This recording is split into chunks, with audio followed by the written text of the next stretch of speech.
So Santosh గారు, first of all ఇది వచ్చేసి 2 ఎకర్లో ఉంది అంటున్నారు. సో టోటల్ ఎన్ని ఫ్లాట్స్ రాబోతున్నాయి ఇందులో? ఇప్పుడు మనం మాట్లాడుతున్న మైనెస్ట్ క్లౌడ్ నైన్ ప్రాజెక్ట్ అనేది మొత్తం 2 acres లో కన్స్ట్రక్ట్ అవుతుందండి. ఓకే. ఇందులో మొత్తం ఎకరానికి ఒక టవర్ చొప్పున 2 towers కన్స్ట్రక్ట్ చేస్తున్నాము.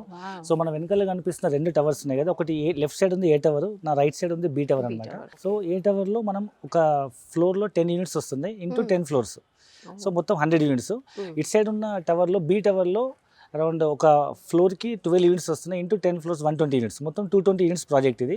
అండ్ ముందు సైడ్ కనిపిస్తున్న ఈ ప్రాజెక్ట్ ఏదైతే ఉందో G+4 క్లబ్ హౌస్ అనమాట. ఇన్స్ట్రూమి 20,000 SFTలో అన్ని రకాల ఫెసిలిటీస్తో అమ్యూనిటీస్తో we're giving a affordable luxurious gated community అని చెప్పొచ్చు. అఫోర్డబుల్ అంటే 2 BHK, 3 BHK, 4 BHK ఎలా ఉంటుంది? అఫోర్డబుల్ అంటే ప్రైస్ వేరియేషన్ అన్నాను. అఫోర్డబుల్ అంటే ప్రైస్ ప్రతి ఒక్కరు అఫోర్డ్ చేయగలిగేటట్టు. అంటే జనరల్గా ఈ అంటే ఇప్పుడు ఈ ప్రాజెక్ట్లో 2 BHK ఇస్తున్నారా?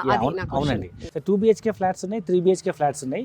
అయితే అఫోర్డబుల్ ఎందుకు వర్డ్ యూజ్ చేశానంటే మీ అందరికీ తెలుసు, ఇప్పుడు రీసెంట్గా కోకాపేటలో నియోపోలిస్ దగ్గర రీసెంట్గా 177 కోట్లతో ఒక ఎకరం పోయింది. దాని ఇంపాక్ట్ ఈ పరిసర ప్రాంతాలైన పక్కనే ప్రాంతం కాబట్టి వాల్యూ ఎక్కువ ఉంది. ఈ ఏరియాలో ఒక అపార్ట్మెంట్ కావాలంటే మినిమం 7,500, 8,000, 8,500 కూడా అమ్ముతున్నారు.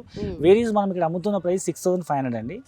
అండ్ ప్రజెంట్ మనం ఒక ఆఫర్ ప్రైస్లో ఈ నెలాఖరు వరకు బుక్ చేసుకున్న వాళ్ళకి మేము 6,000 రూపీస్కే ఇస్తున్నాము. అందుకే దీన్ని అఫోర్డబుల్ అనే వర్డ్ వాడాను. ఎందుకంటే ఈ 6,000 రూపీస్ SFT అనేది మీకు మియాపూర్, బాచుపల్లి, బౌరంపేట, మల్లంపేట, ఈవెన్ గండిమైసమ్మ, ఈవెన్ కొంపల్లిలో కూడా ఇదే ప్రైస్ అమ్ముతున్నారు. ఆ ప్రైస్ మనం ఐటీ క్యాడర్ దగ్గరలో, ORR దగ్గరలో కోకాపేట నియోపోలిస్ 177 కోట్ల ఎకరం వేయించి చోట అమ్ముతున్నాం. అంటే that's why I used affordable. Super అండి. And at the same time luxury apartment ఎందుకన్నానంటే మీకు 2 ఎకరాల్లో లిమిటెడ్ యూనిట్స్తో, లిమిటెడ్ ఫ్లోర్స్తో, అన్ని రకాల అమ్యూనిటీస్తో ఉన్నటువంటి మినీ సింపుల్ గేటెడ్ కమ్యూనిటీ అని చెప్పొచ్చు.